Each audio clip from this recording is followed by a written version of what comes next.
Next हमारे पास है dry heat.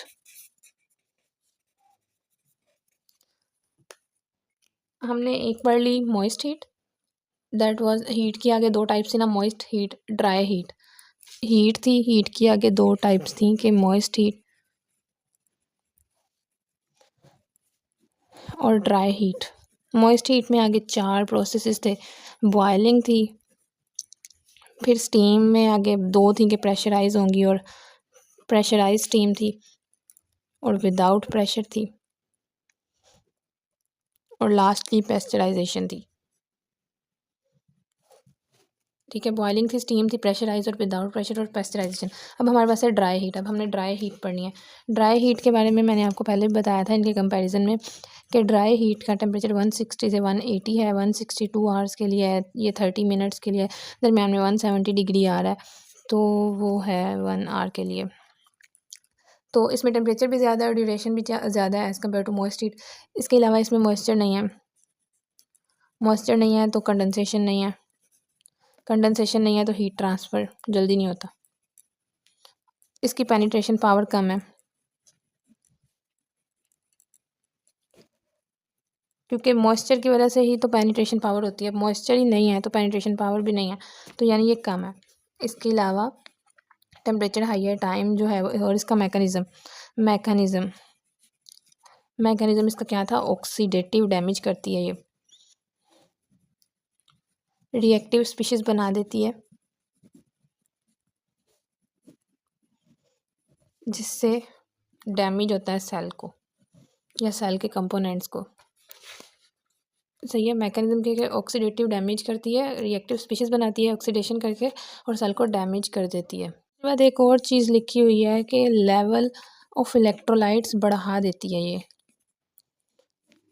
बढ़ा देती है इस हद तक कि वो टॉक्सिक हो जाते हैं सेल के लिए। इलेक्ट्रोलाइट्स को इतना बढ़ा देती है उनको कि वो सेल के लिए टॉक्सिक हो जाते हैं। मेन इसका यही है कि ऑक्सीडेटिव डैमेज करती है, लेकिन ये इलेक्ट्रोलाइट्स को भी बढ़ा देती है और डैमेज करती है सेल को, इलेक्ट्रोलाइट को टॉक्सिक लेवल तक इंक्रीज़ कर देती है। उसके बाद हम इसका एडवांटेज देखें अगर, तो हम पाउडर्स को कर सकते हैं, हम नॉन पोलर सब्सटेंसेस को कर सकते हैं इससे स्टेरिलाइज। और एक हमारे पास है मेटल इंस्ट्रूमेंट। तो मेटल इंस्ट्रूमेंट का ये था कि मॉइस्ट हीट उनको क्या कर देती थी, कोरेजन कर देती थी। तो ये जो है कोरेजन भी नहीं करती, फिर नॉन कोरेसिव है कि इसमें मॉइस्चर है ही नहीं।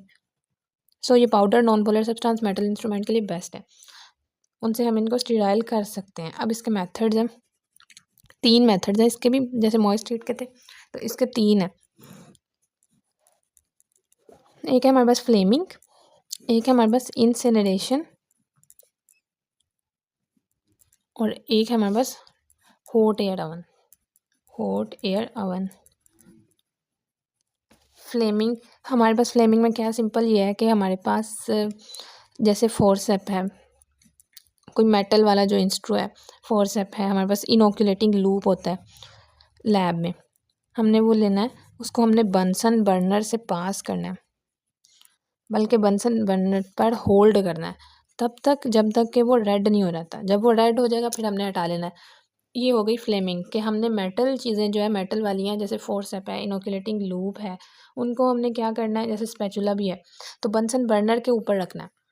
बर्नर जल रहा होगा ज़ाहिर सी बात है, तो उसके ऊपर रखना है, तो जब ये रेड हो जाएंगी तो तब हमने हटा लेना है। जबकि ग्लास के केस में, जैसे ग्लास स्लाइड्स हैं, तो उनको कैसे करना है, उनको जस्ट हमने पास करना है 2-3 दफ़ा, रेड नहीं करना, 2-3 दफ़ा पास करना है बस, ऊपर से रेड नहीं करना, तो उस तरह से वो स्टेराइल हो जाएंगी। उसके बाद इंसिनरेशन है, ये हॉस्पिटल्स में बहुत ज़्यादा यूज़ होता है, हॉस्पिटल्स के वेस्ट को ना डिस्पोज़ करने के लिए यूज़ होता है। इसमें सिरिंजेस वगैरह हैं जो ब्लड सैम्पलिंग अपरेटस वगैरह हैं जो डिस्पोज़ करने होते हैं, जो वो वाले, तो उनको हमने हाई टेम्परेचर पे बर्न कर देना है,